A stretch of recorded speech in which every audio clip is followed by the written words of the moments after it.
남포교회 20주년 기념 학술축제에 강사로 응해 주신 모든 우리 강사님들과 또 이렇게 우리의 믿는 바를 더 확인하고 분명히 하고 함께하고 나누고 키우기 위해 참석하여 주신 여러 성도님들께 감사를 드립니다. 저희 교회는 1985년 1월 6일에 창립하여 금년에 만 20주년을 맞았습니다. 20년을 맞으면서 우리 당회에서 하나님께서 우리 교회에게 맡겨주시고 알게 하신 것들로 한국교회를 섬기는 자그마한 몫을 하기로 하여 이 학술제를 열게 되었습니다. 한국교회는 지난 100년간 목숨을 건 신앙으로부터 시작하여 부흥과 전도와 선교와 헌신과 봉사의 자리까지 힘차게 달려왔습니다. 그리고 하나님께서 이제 한국교회에 그 다음에 또 놀라운 신앙의 경지와 책임과 권리를 알게 하시고 우리로 나누게 하신 줄로 알아 이 자리를 성화라는 주제로 가지게 되었습니다. 우리가 가진 한국교회의 큰 자랑인 열심과 진심과 헌신과 희생 위에 하나님이 허락하시는 성도들에게 허락된 놀라운 신앙의 부요함들을 나누는 일에 이 학술제와 또 저희 교회가 우리에게 맡겨진 역할을 감당할 수 있기를 바라고 있습니다. 찾아오신 모든 분들이 우리의 이 몫을 지켜보는 줄로 알고 기대하시는 줄로 알고 또 성원하시는 줄로 알아 감사함을 드립니다. 인사를 대신하고 이제 제 강의를 간단하게 하겠습니다. 여러분 가지신 오늘 강의 안에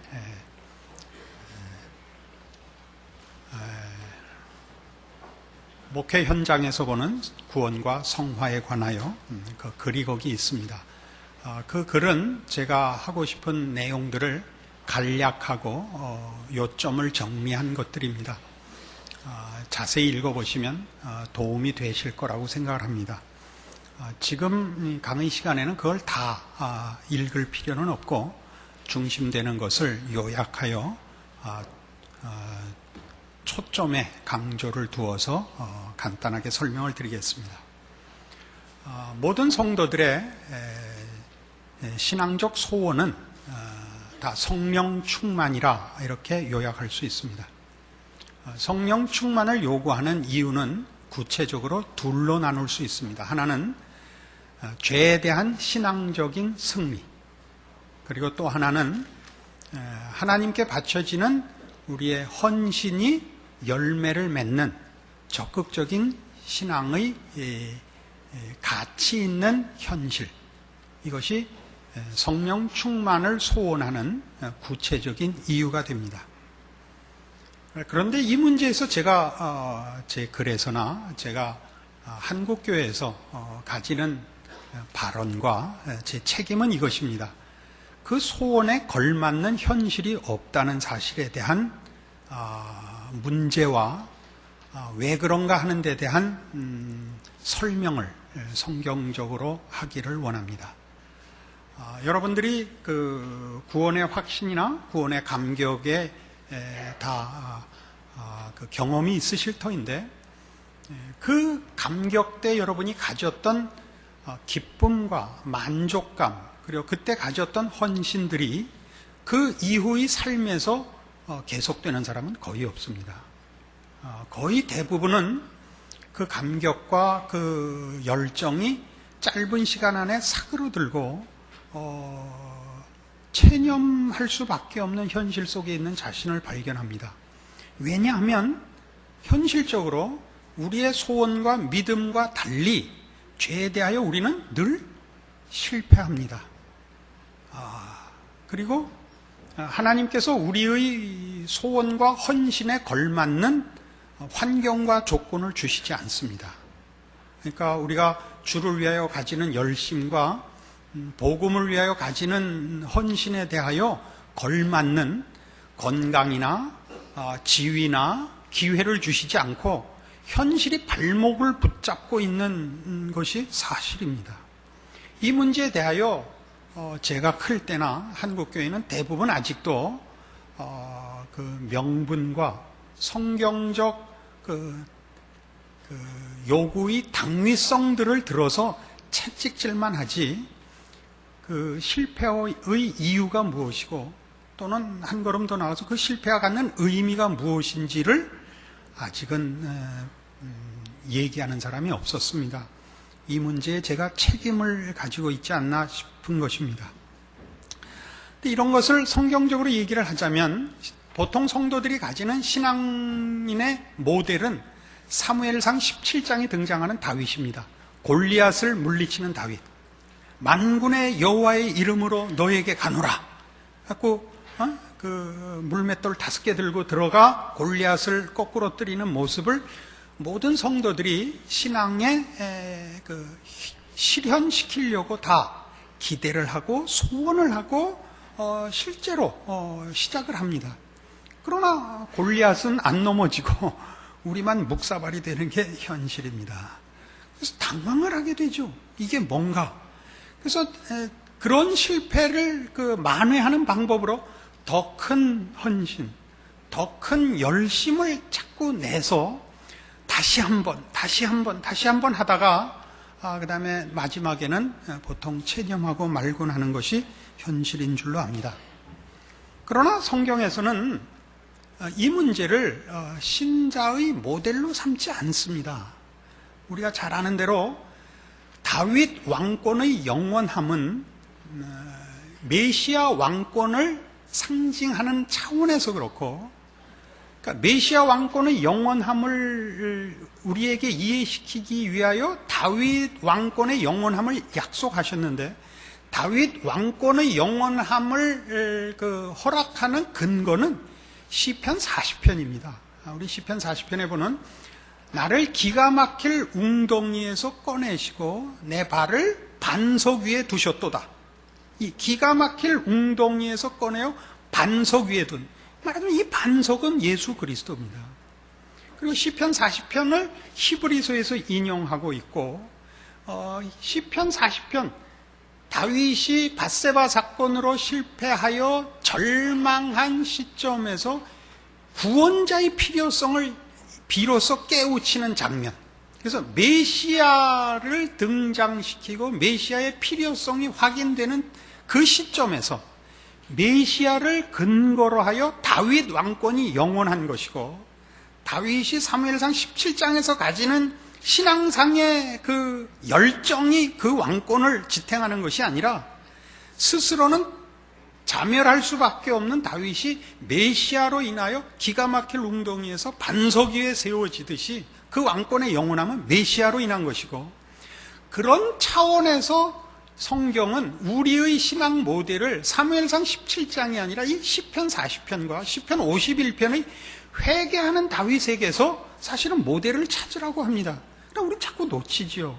이런 가장 또 대표적인 인물은 제가 책에는 모세도 요셉도 다 인용했습니다마는 베드로에게서 봅니다. 여러분 잘 아시듯이 누가복음 22장에서 베드로는 예수님 앞에 시몬아 보라, 사단이 밀가부로 타려고 너희를 청구했으나 내가 허락지 아니하였노라. 그러나 너는 돌이킨 후에 네 형제를 굳게 하라 라고 해서 사단의 청구에 예수님이 베드로를 내어주진 않았지만 3번 부인하는 것은 막지 않으시는 사건을 봅니다. 그리고 거기 지금 인용한 바와 같이 너는 돌이킨 후에 라는 단서를 붙입니다. 요한복음 21장에서 부활하신 예수님이 베드로를 만나 이렇게 묻죠. 요나의 아들 시몬아, 내가 이 사람들보다 더 나를 사랑하느냐? 왜냐하면 마태복음 26장에서 베드로가 다 주를 버릴지라도 나는 이라고 쟀거든요. 그러니까 이 사람들보다 더 나를, 베드로가 뭐라고 대답하냐면 주여 제가 주를 사랑하는 줄 주께서 아시나이다. 주께서 아시나이다. 내가 주를 사랑하는 것이 진심인 것도 아시고 이 진심이 무력한 것도 아십니다 라는 답을 비로소 하는 겁니다. 그러니까 그래서 이제 베드로가 사도직이 회복이 될 때 그 사도직의 회복은 보면 그가 이제 베드로가 더 이상 자신의 힘으로 그의 신앙과 그의 헌신을 근거하지 않고 예수 그리스도를 근거로 하고 있음을 성경이 보여주는 것입니다. 그러니까 무슨 얘기냐면 바울에게서도 동일하게 나타나는데, 바울이 고린도후서 1장 8절과 9절에서 형제들아 우리가 아시아에서 당한 고난을 너희가 모르기를 내가 원치 아니하노니 우리가 마음에 사형 선고를 내렸다. 왜 그런 일이 있었느냐? 이는 하나님이 우리를 의뢰하지 말고 하나님만 의뢰하게 하려 하심이라 그럽니다. 이런 내용들은 다 무슨 얘기냐 하면, 우리의 신앙상의 승리를 성경은 외적인 승리, 믿음이라는 이름으로 쉽게 하는 승리, 조금 후에 설명했습니다. 그렇게 간단한 것이 아니라 우리 안에서 자기 의를 뽑아내는 싸움으로 끌고 가심을 말합니다. 이게 무슨 얘기냐? 로마서 7장 24절에서 굉장히 제 강이 뛰는 겁니다. 이렇게 산 위로 뛰는 거니까 골짜기에 빠지는 사람은 난 모르겠습니다. 건너오는 사람만 들읍시다. 로마서 7장 24절에서 오라 나는 곤고한 사람이로다 이 사망의 몸에서 누가 나를 건져내랴 라는 이 고백이 25절에 가면 이렇게 되어 있죠. 이건 한번 보셔야 됩니다. 아주 평생을 고민하다가 요 근래에야 해결한 문제니까 이 감격을 좀 나눕시다. 로마서 7장 24절 오라 나는 곤고한 사람이로다 이 사망의 몸에서 누가 나를 건져내랴. 그리고 25절 우리 주 예수 그리스도로 말미암아 하나님께 감사하리로다. 그런즉 내 자신이 마음으로는 하나님의 법을 육신으로는 죄의 법을 섬기노라. 이상하죠? 그 앞에 그 비통한 그 울부짖음이 있고 우리 주 예수 그리스도로 말미암아 하나님께 감사하리로다 그러면 이제 해결되었도다 그렇게 나와야 되잖아요. 그죠? 답을 찾았잖아요. 예수 그리스도로 말미암아 하나님께 감사하리로다. 다음에 뭐가 다시 붙냐면 내 자신이 마음으로는 하나님의 법을 육신으로는 죄의 법을 섬기노라가 나와요. 이 부분이 왜 등장하느냐 하면, 즉 답은 밖에 있었는데 난 안에서 싸웠다 이거예요. 안에서 뭐와 싸웠냐면 내 마음의 법과 내 육신의 법은 둘 다 나예요. 아까도 얘기했지만 믿음이나 신앙이라는 말을 논할 때 우리는 자칫 잘못하면 신앙이라는 이름으로 죄에 대한 승리와 하나님의 사람으로의 실천을 내 안에 새로운 구원받은 자라는 이름으로 새로운 생산 공장을 가질 수 있다고 자꾸 생각을 해요. 그러니까 이 로마서 7장 24절에 등장하는 사람의 곤고함은 자기 안에 있는 본성을 신앙이라는 이름으로 자기가 이기기를 바라는 거예요. 자기가 자기와 싸워서는 이기지 못한다. 이게 로마서 7장 얘기입니다. 그러니까 25절에 있는 우리 주 예수 그리스도로 말미암아 하나님께 감사하리로다는 해답과 그 해결이 외부에 있다는 걸 아는 거예요. 이제 내 안에서 싸워갖고는 못 이긴다. 그러니까 8장이 이렇게 나가죠. 그러므로 이제 그리스도 예수 안에 있는 자에게는, 이게 복음의 정수입니다. 예수 안에만 있습니다. 예수 안에만. 그러니까 이렇게 가지 말자고요. 난 예수 안에 있다. 난 예수를 믿는다는 이름으로 다시 자기를 세우지 말라고요. 다시 자기를 세운다니까. 자기를 세운 것과 예수 안에 있는 것과의 구별점은 뭐냐면, 자기 안에 새로운 걸 믿음이라는 이름이라 할지라도 자기 안에 새로운 자기를 세우는 자는 자랑이 있어요. 난 했는데 너는 왜 못해? 그런다고요. 예수 안에 들어간 자는 그 얘기를 안 해요. 알아들으시겠어요? 아마 거의 모를 거예요. 알 거라고 생각하고 하는 건 아니에요. 그러나 어느 날 아는 날이 올지 모르니까 해놔야죠. 그래서 우리가 보면 우리가 죄에 대한 승리를 요구하는 것을 하나님이 응답하시는 겁니다. 근데 그 응답은 뭘로 나오죠? 절망으로 나와요. 왜? 자기 의를 뽑는 것이 죄에 대한 승리의 가장 중요한 싸움이기 때문이에요. 보이는 죄, 윤리와 도덕과 법을 이기는 것이 아니라 더 이상 자기를 의뢰하지 않는 싸움으로 인도함을 받는 거예요.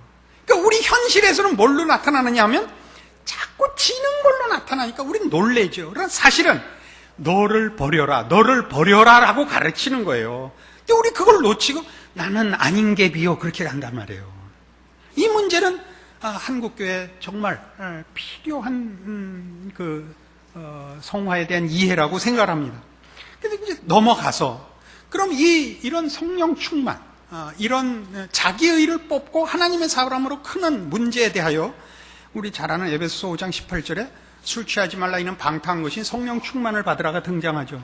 그 성령 충만은 신비하고 즉각적이고 초월적인 측면에서 요구되고 있지 않고 에베소서 5장 18절은 분별하고 생각하고 훈련하는 걸로 되어 있습니다.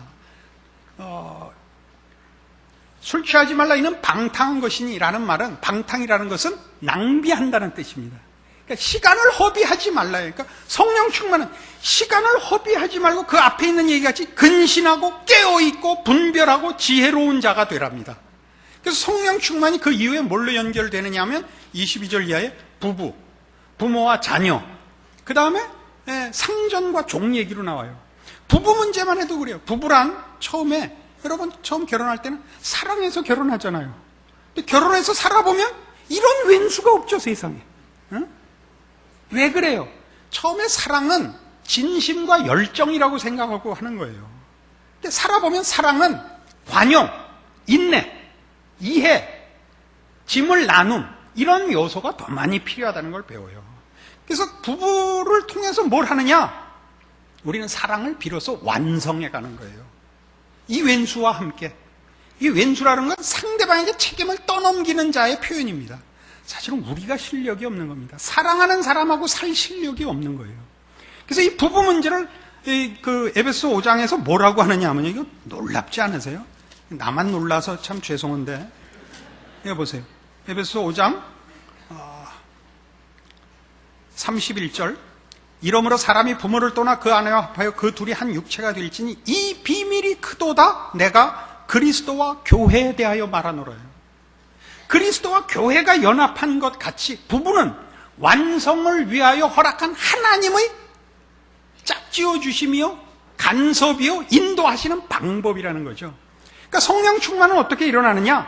하늘로부터 초월적인 신비한 힘에 의하여 장악되어 모든 신앙의 그 승리와 완성의 자리에 이렇게 끌려가는 것이 아니라 우리의 일상 속에서, 그러니까 부부, 부모와 자식, 직장, 이런 속에서 하나님의 사람으로 매일 분별하고 깨어있고 노력하고 훈련하고 연습하는 걸로 가는 거래요. 그러니까 우리에게 있어서 일어나는, 우리가 하나님께 소원하는 참다운 신자라면 이 정도의 우리의 헌신에 대해 하나님이 반응해 주셔야 된다라는 무슨 지위, 지혜, 힘 이런 거 주시는 것이 아니라 이 어제와 다름없는 이 다람쥐 쳇바퀴 도는 것 같은 일상을 주시잖아요. 지지고 볶는. 그게 하나님의 인도하시며 성령 충만을 위한 배려라니까요.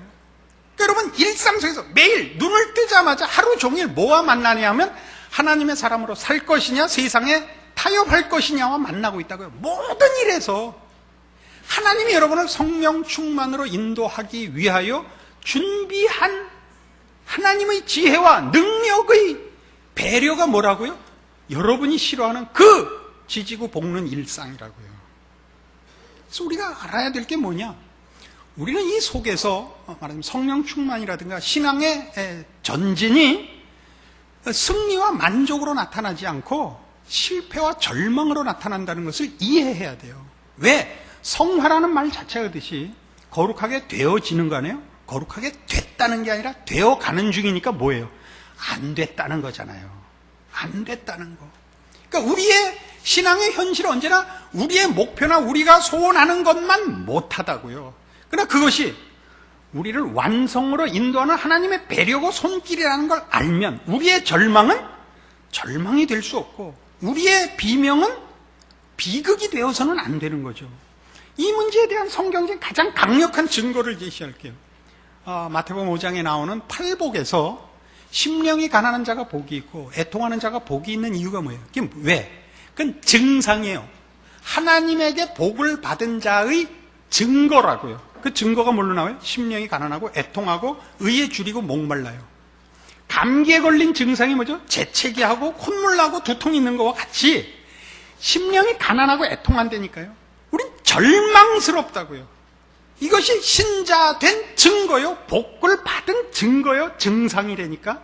그러니까 의에 줄이고 목마르다는 것은 거룩한 것을 향하여 내가 헌신과 열심을 갖고 있다는 뜻이 아니라 그게 나한테 없어서 파산하게 됐다는 절망으로 느끼는 거라니까요. 이 절망을 안 믿는 자들은 느끼지 않아요. 그래서 이제 오늘날 우리의 성화는 좀 더 현실과 연결된 성경의 가르침으로 이해되어야 할 것입니다. 얼마나 많은 성도들이 이런 실패와 절망을 이해하지 못한 것 때문에 체념하고 오직 종말론적으로 주님 다시 오시는 날 천국에나 가자로 그의 현실을 미뤄놓고 있는지 모릅니다. 그러지 마시고 매일의 삶을 그 속에서 매번 연습하여 기어코 이기고 승리하는 날을 위하여 하나님이 준비하셨다는 걸 알고 한 번 넘어지고 두 번 넘어지고 세 번 넘어지고 그럼 더 일어나 결국 승리의 날과 승리의 자리에 가고야 만다 라는 믿음을 확보하는 것, 그것이 성경이 가르치는 성도들의 운명이요 현실이요 우리의 약속된 성화입니다.